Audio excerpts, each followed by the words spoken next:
On the dot, we are starting Banana Blitz for UFC 320. We made it to a pay-per-view. It feels like it's been a while, right? I don't know why. Oh, yeah, September, there's no pay-per-views. It's been like 6-7 weeks. So we're back. We do Banana Blitz for purse? No, for purse, but not for a pay-per-view. For a pay-per-view. Yeah. And it's a good one. Good show. All right, let's get right into it. What fight, guys, are we most hyped about at UFC 320? Grant Dawson, we'll start with you. Co-main. Yeah, that's the correct answer. I'm more excited about it than the main event. This is a banger card. I love this card. The UFC delivered. I don't mind paying an outrageous amount to watch this card. It's good. Co-main event is mine. I'm super excited to see how somebody with distance control like Corey Sandhagen does against somebody that likes to drive school buses into the side of buildings on his day off. Yeah, good point. Good point. Just for the purpose of being different, I do agree with Grant. I am the most hyped for the co-main, but slightly less hyped. I am so hyped for Yuri versus Roundtree. I think it's going to be really, really There's fun no wrong for answers as long as that happens. There's no answers. It's a great. It really is. And then Grant afterwards, or if you want to stay on afterwards, I have a major hot take with the Sandhagen-Merab fight. I said it to Elle before the show. We'll get there. It's been 35 minutes. Haven't got into it. But yeah, hype fight. I'm as well. Co-main event, Corey Sandhagen-Merab, the greatest bantamweight fighter ever in the UFC history. Co-main event. Love this fight. All right. What's the underrated banger of UFC 320? And it rhymes with Rossarat.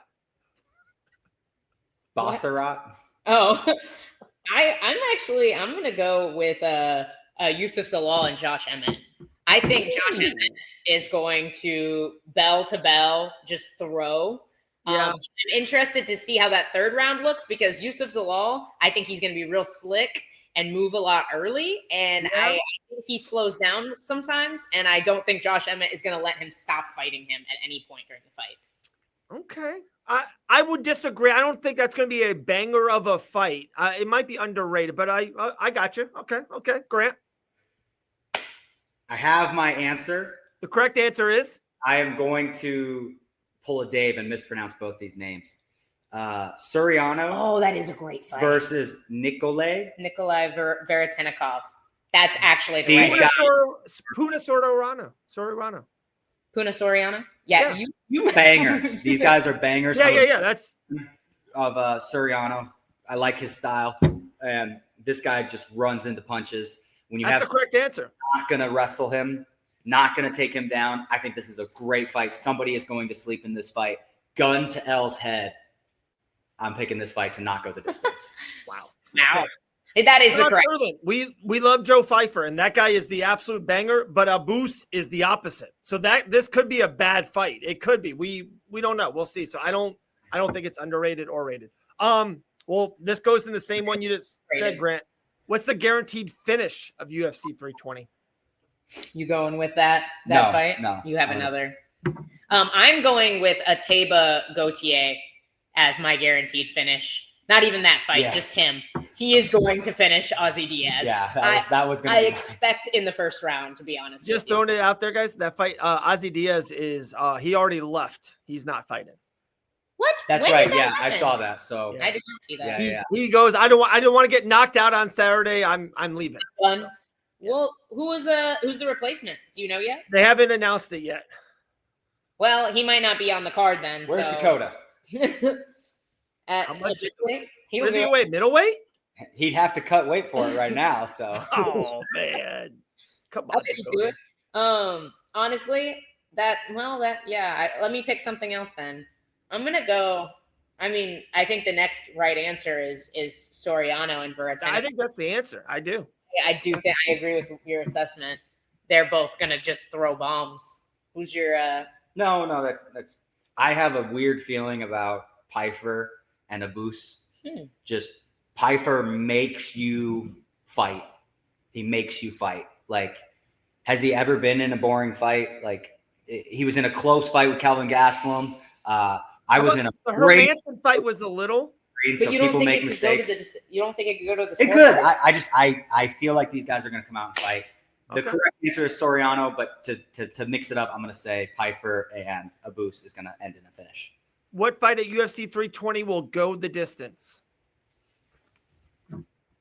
I'll go first. Yana Santos versus Macy Chinanaso. Chia seeds. Honestly, that is the correct answer. Correct answer. I do think I think they're both pretty tough. Yana's a dog. I don't think Yana is. You can finish Yana Santos. I think that's the right answer. I actually, you know what? No, I have another one. I'm gonna say Farid Basharat and Chris Gutierrez is going to go the distance. I think Farid is a very capable finisher, but I think Chris Gutierrez will almost forego trying to win the fight to try to not get finished. Okay. I think that's good. We don't have this. We don't have this on the list, but if you were going to say what is the most technical fight on the card, that would be my pick. Yeah. Cool. Who is the lock of UFC 320? My lock is Merab. I love Corey Sandhagen.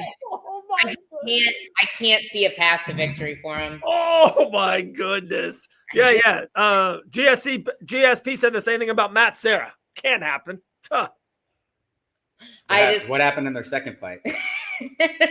I have never seen that one back. No, I just. All right. Well, I'm telling you, we'll get into a Corey Sandhagen thing after this. I promise. That's where we're going. Okay. Great. Good pick, El. I'm going with Farid Basharat. That's the lock. There you go. Grant Dawson with Grant Dawson's up 45 points right now, El. Good win by Grant. We haven't even done points for this in a while. Yeah. I know it's been a while. 3 squirrels and chia seeds. Who's your underdog pick of UFC 320? This is my favorite. Go ahead. My underdog is going to be Khalil Roundtree. You son of a... That's mine. Oh, sorry. I think there's a lot of value here. I know he's not a huge dog, but I feel like this fight for me is almost a pick'em. And so if you get plus money for a fight that's this close, I think Khalil, like Yuri Prohaska is a very difficult puzzle to figure out, but he is super hittable. And if you are in place to be hit by Khalil Roundtree and you've been knocked out before, I think that puts you in a lot of danger. That is the correct. Sorry, go ahead. I was going to say, just real quick on Roundtree, what's Roundtree's best win in the UFC? Jamal Hill. That's Yuri's best win. What? He smashed the Dominator Dominic Reyes, who's the lineal UFC light heavyweight champion. But that was Dominic at his highest. You don't get. He was on a 3-fight losing streak. I gotta check that back. Was it? I thought it was only 2. That might have been the third. No, he got beat by John Jones. He got beat by Blachowicz, and then he got who was it? I know. I'll pull it up. Reyes was his last loss before his streak.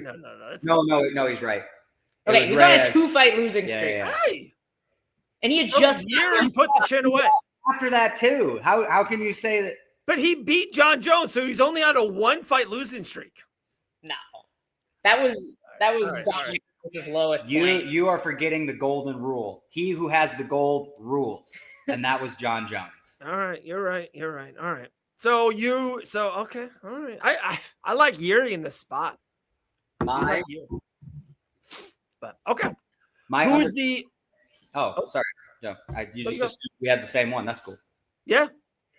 Who's the biggest superstar going into UFC 320? Oh, wait, did you not pick one, Grant? No, he hasn't got it. No. Sorry, no. Grant, go. Mine's Josh Emmett, just because she picked Khalil. Khalil is my actual answer. Okay. Josh Emmett, for him to be a 350 underdog against a guy that had a lackluster run in the UFC and then was cut, came back, and had a win over – who was his last win? Calvin Kattar. Calvin Kattar. Old Calvin Kattar, where he lost the round. Like Josh Emmett beat Calvin Kattar when Calvin Kattar was the man. You know, yeah, that was a fun fight. That was a fun fight. And Grant, I don't know if you've seen Ilia Topuria. He's knocking out everyone. Like no one goes to the 3rd or 4th round with Ilia. Josh Emmett went all 25 minutes with the man. Yeah, throwing it out there. To be fair, so did Yusuf Zalal. He didn't get knocked out. Oh, Yusuf Zalal was Ilya's. 15. That was a 15-minute fight. 4th round, Ilya stops him. Yusuf Zalal won the 3rd round. So okay, so like technically, Yusuf Zalal is the only one to have a round 1 against him. But I get your point. All right. Before I was too fast. What take was that? I don't know. I don't know. Who's the biggest superstar going into UFC 320? There's a lot. There's a lot. I mean, it's right now, just because he has a belt and the other guy doesn't, it's Merab. Yeah. But Poatan is a massive superstar. Yeah. I agree. So, Grant, do you have Merab or Poatan? Merab. By this much. Just because Poatan doesn't have a belt right now. He who has the gold rules. It's the rule. Who, if the man gets $100 million to fight at the White House, is he the champion? If Conor fights, he's the biggest star on the card. Yeah. But Poatan's not Conor. That's not what we're talking about. If Conor was on this card, he would be the biggest. You might as well just say Conor then. No, but to me, it's Conor, maybe John, Ilya, Poatan. Poatan's top 3 or 4. No? Which fight are you excited about? Merab and Corey Sandhagen. Next question. Okay. All right. Who is the prospect to watch at UFC 320?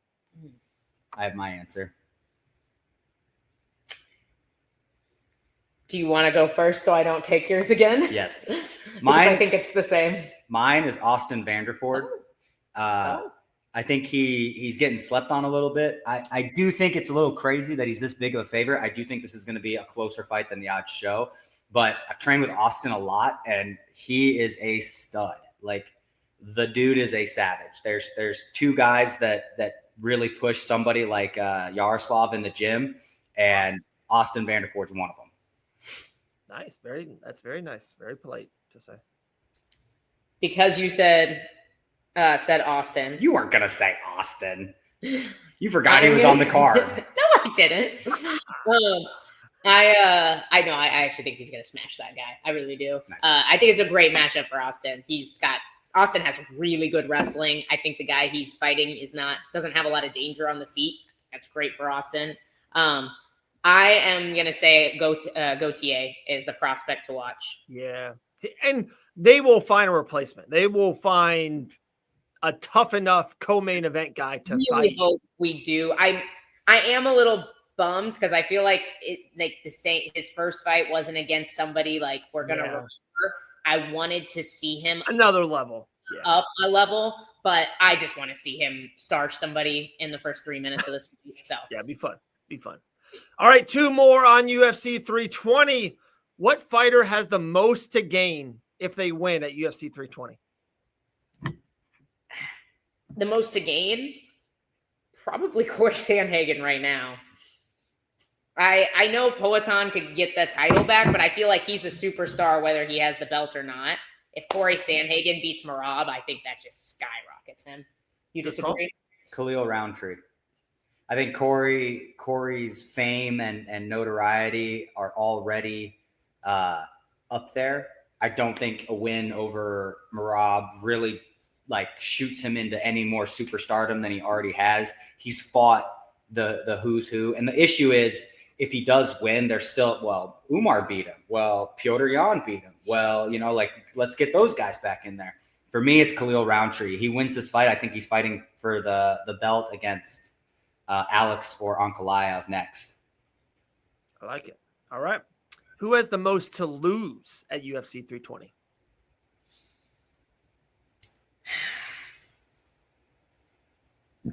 Dude, that was really hard for me. I feel like it's Merab. It probably is Merab. It's Merab. Yeah. He's such a big favorite. They're talking about him going up and fighting Ankalaev after this fight. He's such a superstar. Yeah. I'd like to see him.